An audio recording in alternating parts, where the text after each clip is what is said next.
In this video, I'm going to show you a really cool way to get outside sounds in your guitar solos using the tritone substitution. This particular approach is a great hack for sounding very advanced with your guitar soloing without needing to know and understand all the theory behind what is happening. Hi, I'm Simon Candy from acousticguitarlessonsonline.net, and in this lesson I want to show you how to use a concept called the tritone substitution in your guitar soloing. To do this, I'll be using a 2-5-1 chord progression, which happens to be the most common chord progression in jazz music, but also very common to other styles of music too. We'll play this chord progression in the key of C major today, which will give us a D minor 7 chord, a G7 and a C major 7 chord. If you'd like to check out how to solo over the 2-5-1 progression using arpeggios and acquaint yourself with this particular sound first, then check out the video linked in the top right corner of this video, where I run you through the process of training and using arpeggios with this progression. Otherwise, let me show you right now what can be done with the tritone substitution and a 2-5-1 progression to create and play advanced sounding solos on your guitar. What we're going to do is we're going to substitute a dominant 7th chord for another dominant 7th chord that is a flat 5 above it. So for example, if I have a G7 chord, a flat 5 above G, well, if we have a look at what a fifth is above G, we've got G, A, B, C, D. D is a fifth above G, and a flat 5 would of course be D flat.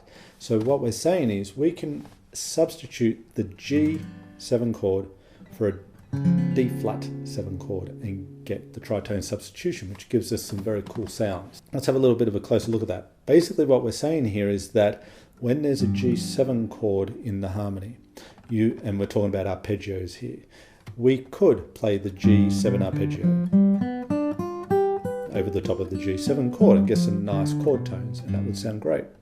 But if we want to get something that's a little bit edgier and has some outside sounds, then we could play the tritone substitution of the D flat 7 over the top of that G chord. So the chord in the harmony, the person playing the chords, he's not playing a D flat 7 chord, they're playing a G7 chord, but over the top of that we're superimposing the D flat 7 arpeggio. Okay, so let's just have a little look at what is actually going on here. When we play, as we did, the first option, G7 arpeggio, it's G, B, D, F notes, and G, B, D, F, G, B. Okay, we're playing notes that are inside the chord, make up the chord. So of course that's going to sound nice and in and good. But if we play a D flat 7 against the G7 arpeggio, we get the D flat.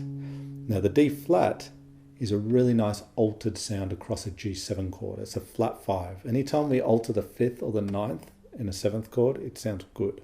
You've got to be able to use it well, but and have it resolved, but it's a really cool sound, and we'll hear it in a bit of context shortly. But it's a flat 5. Often you can play a G7 chord with a flat 5 added to it. That's done often. Here we're implying that sound by playing the D flat 5 from our tritone substitution over the top of the G7 chord.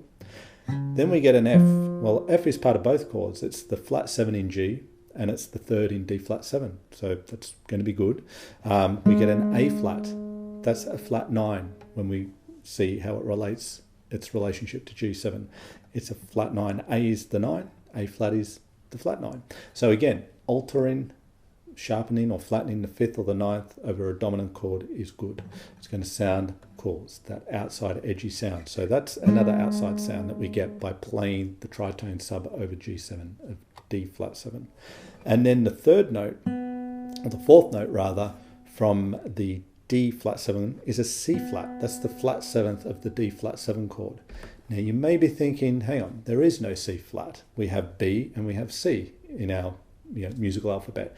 And that is true, but if we are playing a D flat 7 arpeggio, we need to spell it correctly. And to spell it correctly, we must refer to that note technically as a C flat note, even though we know it's a B. That's what you're actually playing. You've got a C at fret 5, drop it down a fret, that's C flat. So you're technically playing a B, we spell it as a C flat in the key of, or in the chord D flat. Okay, but what we realize is that it's in both chords. It's a B there in the G7 chord, the third, and it's the C flat or B in the D flat arpeggio, the flat 7. So what we get are two notes that are in the G7 chord. We get the F and we get this C flat / B. Okay, we'll just call it a B note in this context. So we get the F and we get the B. So that's great. That gives us stability still. But in addition to that, playing the D flat 7 arpeggio shape, we get the D flat and the A flat. So we get these notes, which are going to be nice and in with the G7 chord, and we get these notes, which are going to be the outside sounds that give us that, edginess about it.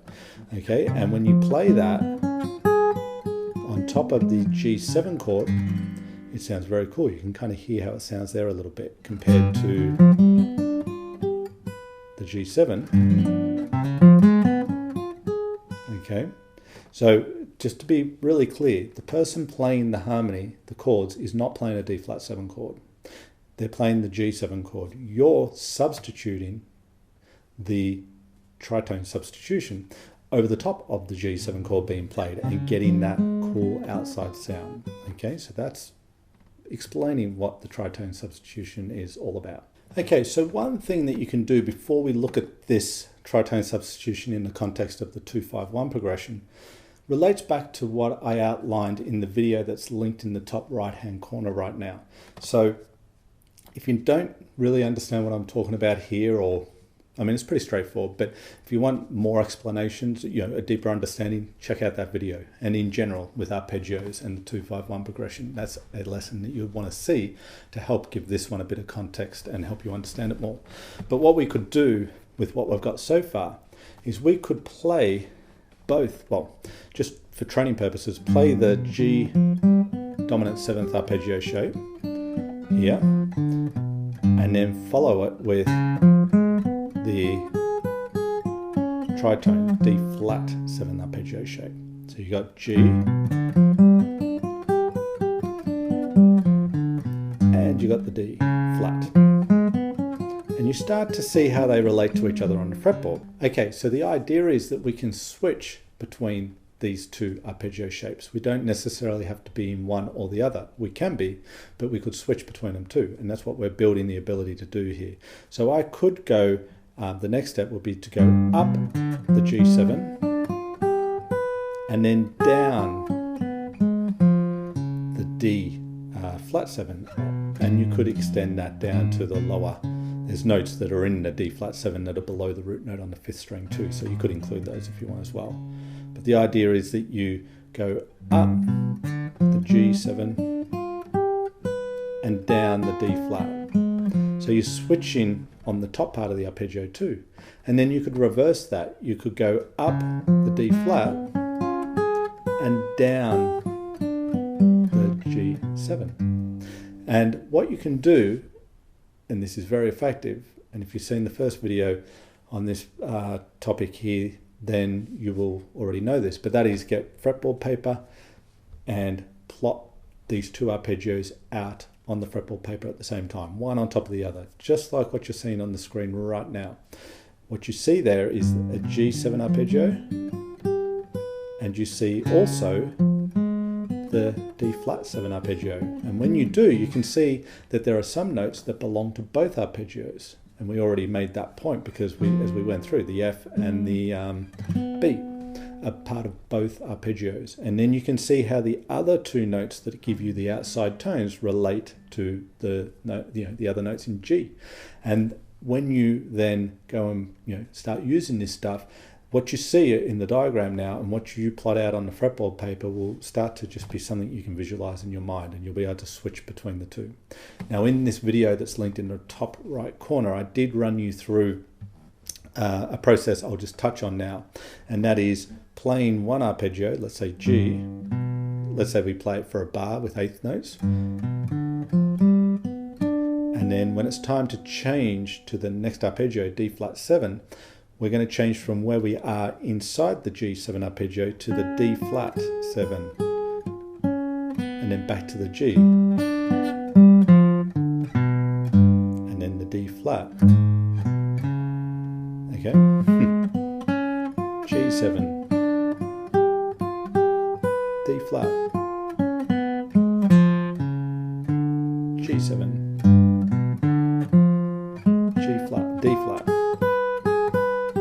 And you'll start to see all the little connecting points inside it, the arpeggio shapes there. And that fretboard diagram helps incredibly with the ability to do that. So plotting this stuff out on fretboard diagram is great. And that way you not only learn the D flat 7 arpeggio, but you see how it relates to the G7, because we are substituting in the D flat for the G7 arpeggio in this case. Okay, so let's look at this in a little bit of context now. We are going to be working with the 2-5-1 chord progression. So it's a D minor 7, a G7 chord, and a C major 7 chord. Over the D minor 7 chord, we can play a D minor 7 arpeggio. Now when we get to G7, we've got a choice. We can play G7 arpeggio, and when it goes to the 1 chord, of course, C major 7. That'd be great, and that will sound good. But we can also now, as we know, play the tritone substitution. So we play a D minor 7 arpeggio, and when we get to the G7, we can play the tritone, which gives us that outside sound over the chords. So again, if I play D minor,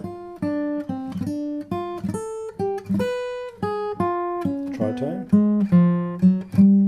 and then the C major 7. Okay, so back to a D minor, tritone.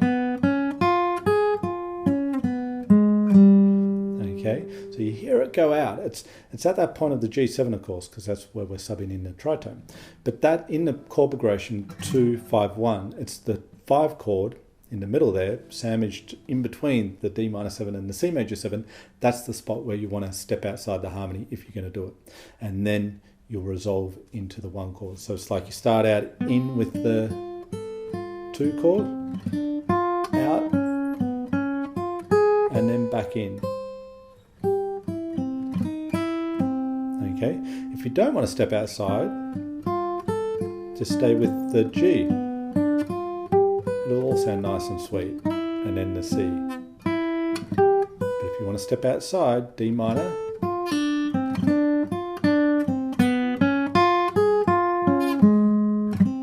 okay, you use the tritone substitution. So it's really cool because you're not learning some obscure arpeggio here. It's just a D flat 7. It's just a dominant 7th arpeggio, like the G7. It's the way you're using it, the way you're applying it, that gives you more scope with the sound that you can get from it. The other thing here that you might notice is that if I use the tritone substitution, then I get nice voice leading, because I get this D minor 7 into this D flat dominant 7th, and then into a C major 7. Now, if we look at that closely, notice we've got nice chromatic movement in the bass. The root note of D minor is D, then we get a D flat 7 arpeggio for the tritone sub, so that's a step down, and then we resolve into the C of the root note of the C. So in a sort of nutshell, that's what's happening in the progression. We're in, that's nice, we're out, and we resolve. Okay, so even just in the root notes of each of the arpeggios, you hear the underlying possibilities of the harmony when using the tritone substitution like this. You're in, you're out, and then you're in with the C major.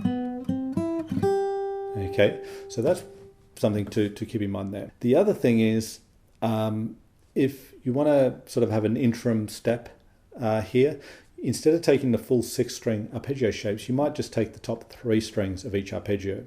So and I'll demonstrate this with the tritone approach. So if you're playing D minor, just play the top 3 strings, a little 3-string version of the arpeggio. Then you can step into a 3-string version of the D flat 7 for the tritone sub, into a 3-string version of the C major 7. Okay, so again,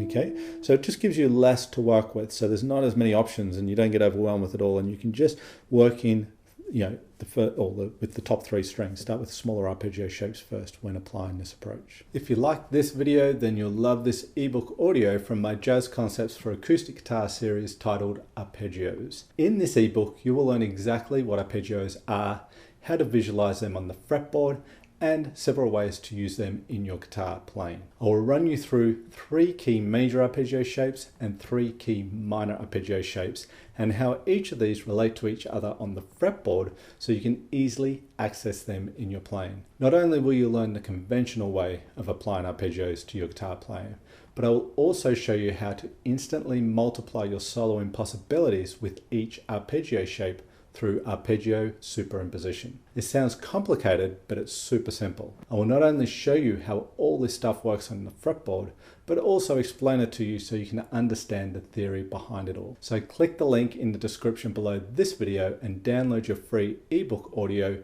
Jazz Concepts for Acoustic Guitar Arpeggios. You'll have it in your inbox within minutes.